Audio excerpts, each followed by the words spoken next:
여러분 안녕하십니까? 법률사무소 국토의 김조영 대표 변호사입니다. 건축 분쟁 관련해 가지고 일조권 소송 네 번째 시간입니다. 이번 시간에는 일조권 소송을 당했어요. 그러면 어떻게 해야 되겠죠? 변호사 찾아가야지 뭐. 예, 그럴 수 있습니다. 자, 그러면 먼저 일조권 소송을 당했는데 어떻게 해야 되는지를 말씀을 드리고, 두 번째, 이거를 수임한 변호사는 어떻게 소송을 수행해야 될지에 대해서도 힌트를 드리겠습니다. 이거를 보시면 변호사뿐만 아니고 소송을 의뢰하시는 여러분도 개념을 가지시고 이 소송을 함께 해야 되기 때문에 그렇습니다. 24년 동안에 2000여 건에 관련된 소송을 직접 수행한 경험을 가지고 강의를 드리고 있습니다. 먼저 일조권 소송을 당했는데 어떻게 해야 될까요? 일조권 소송은 공사중지가처분 또는 손해배상의 형식으로 소송이 제기됩니다.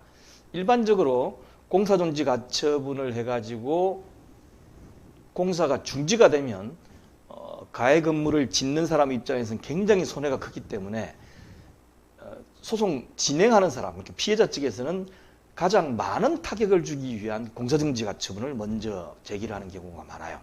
그러고서도 안 되면 이제 돈으로 달라 이렇게 손해배상 청구 소송 형식으로 제기가 되고 있습니다. 그런데 손해배상 청구 소송은 돈으로 배상해 주기 때문에 시간적인 여유가 있어요. 당한 사람 입장입니다. 시간적인 여유가 있지만 공사중지가처분은 제대로 방어하지 않으면 공사중지가처분 결정이 법원으로부터 발령돼 가지고 공사가 진행되다가 서버립니다.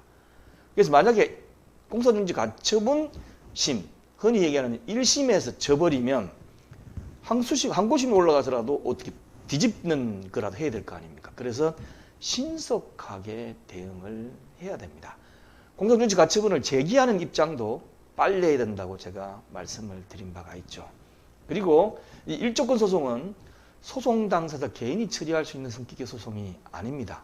반드시 변호사를 선임해야지 당사자가 나홀로 소송을 한번 해보겠다, 공부를 열심히 해가지고 한번 해보겠다 이렇게 고민해가지고 인터넷도 뒤지고 뭐 이렇게 하시지 말고 저 동영상 강의만 보신 다음에 그냥 변호사한테 맡기십시오. 그런데 변호사도 일조권 소송에 경험이 있는 전문 변호사에게 의뢰를 해야지 그냥 의뢰를 하시면 곤란합니다.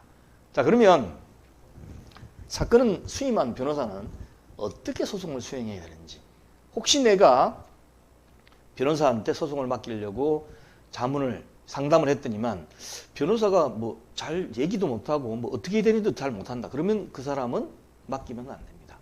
자, 어떻게 소송을 수행할지에 대해서 변호사가 설명을 어떻게 하는지를 들어보셔야 됩니다. 먼저 그 지역이, 그러니까 지금 문제가 되고 있는 그 지역이 주거지역인지 상업지역인지 먼저 체크를 해봐야 되죠. 그렇죠?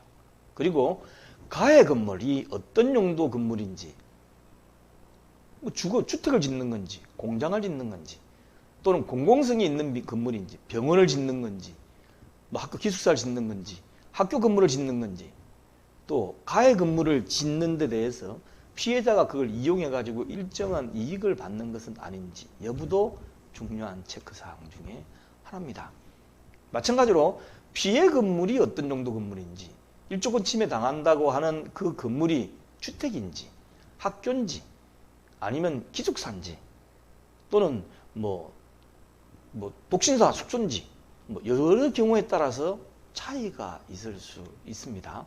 그 다음에 네 번째는 피해 건물을 매입할 당시에 이미 가해 건물 건축이 예상되지는 않았는지, 살 때 보니까 이 앞에 분명히 공사를 지을 것 같다라고 객관적으로 알 수 있는 그 어떤 게 있지 않았는지, 그런 것들이 이제 대상이 되죠.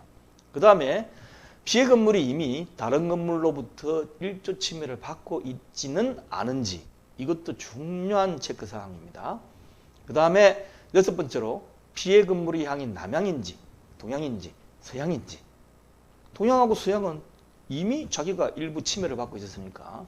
그 다음에 일조권 침해 방지를 위하여 가해 건물 측에서 어느 정도 사전에 배려를 했는지, 나름대로 사선으로 짓는다고 하셨는데 한두 개가 걸쳐 있는 건지, 그리고 사전에 손해배상 해주겠습니다라고 협의가 어느 정도 진행되고 있었는지, 이런 모든 것들이 공사중지 가처분 소송에 영향을 미칠 수도 있고 손해배상 청구 소송에 영향을 미칠 수도 있습니다. 그리고 뒤에 다른 강의에 설명하시겠지만 손해배상금을 다 줘야 되는 건지도 이런 여러 가지 경우에 따라 가지고 변호사가 이끌어내요.